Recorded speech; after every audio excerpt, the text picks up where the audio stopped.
Macro misunderstandings. Governor DeSantis. I don't think people going to businesses is the problem. Politicians in Texas. I think it was probably the protesters.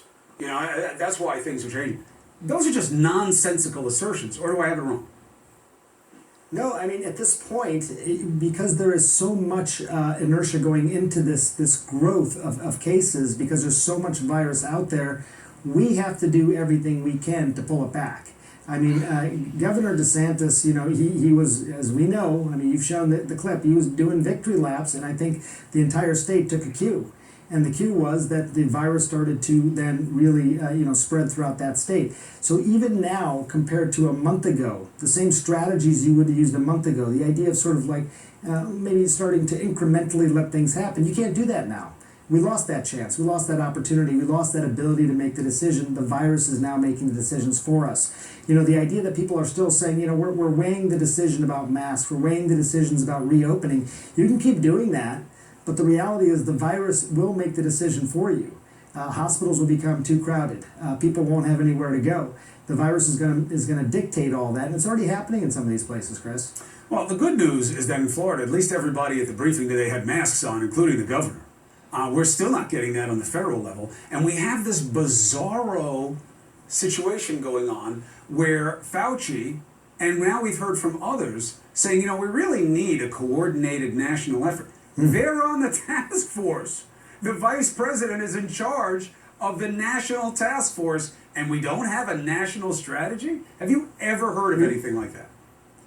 No, I mean, this is, I don't even know how to answer that question, right? I mean, I've never heard of anything like that. The fact that we still don't have a tsunami of activity around some of these things, tsunami of activity around testing, a tsunami of activity around masks, around the contact tracing, all these things. Each of these things separately should have had almost their own task force to make it work. That was something that Zeke Emanuel talked about. But we don't have anything that draws these things together. And I will tell you, I think even within the task force, there's some friction over some of these things because of the lack of action. I mean, 2 months ago, they were saying, hey, we're anticipating a big breakthrough in testing. We're going to make it so that people can get tested anywhere, anytime. That's how we're going to get some sense of normalcy again. Didn't happen. I mean, we had a kid on my team who got tested prophylactically because she wasn't feeling great. Took days and days. That should not be the case here. You want to get back to normalcy. You want to be able to go into the studio with your team. If you could get tested on some sort of regular basis, that would go a long way. By the way, they do that at the White House, as you know. So they talk about they don't wait 6 days to get the results. They get it right away, and they do tests daily there, and that's good. But why can't we do that in other places in the country to get back to some sense of normalcy as well? Now, also something you gave us tonight, Sanjay. Go ahead, make your point, then I want to make a point that you also made. Today, 6 months to the day when we first heard about this strange cluster of pneumonia out of China. Now we see 10 million people infected, 500,000 people dead.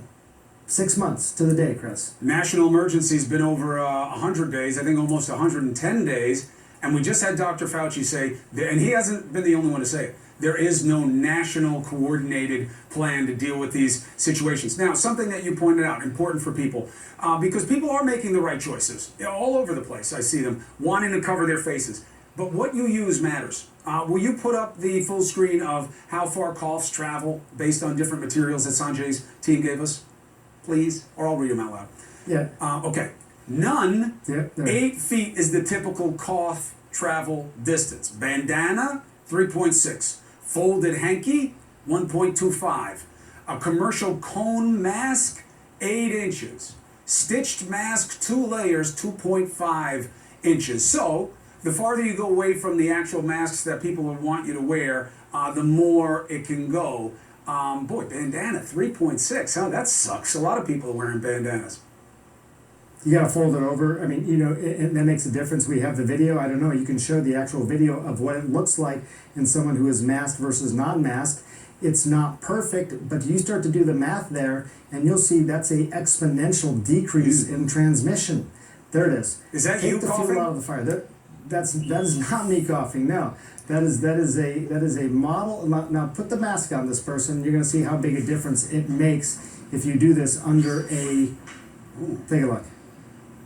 All right, so a little bit of virus coming out, not getting very far, not really affecting anybody other than the person themselves. You know, Chris, I've thought about this myself for some time. This is an invisible particle, right? An unseen enemy, as we call it. What if you could see it? What if you could see these little Would change particles coming everything. out of people's noses Would and change mouths, everything. and it tethered by 6 feet? Yeah, it would change everything, right? everything. We can't see it, therefore we think of it as not being real. You know how It's I know real. that's true? That's part of the reason we want. I'll tell you how I know. Well, When I was at ABC News 100 years ago, okay, we started doing black light stories on the kind of funk that you find wherever people congregate, hotel rooms, you know, everywhere. And it changed. I've never had stories react the way that did, for people to see what was on the doorknob and the ceiling and the this and the that. It changes when you can see it. If people saw it coming out of people's faces, we'd feel differently. I don't even think that we'd need the guidance from above, from the federal officials in the White House. But right now we do. And if our president doesn't acknowledge that we need masks and to socially distance and take this seriously, we're not going to get where we need. His voice is too big, it's too powerful.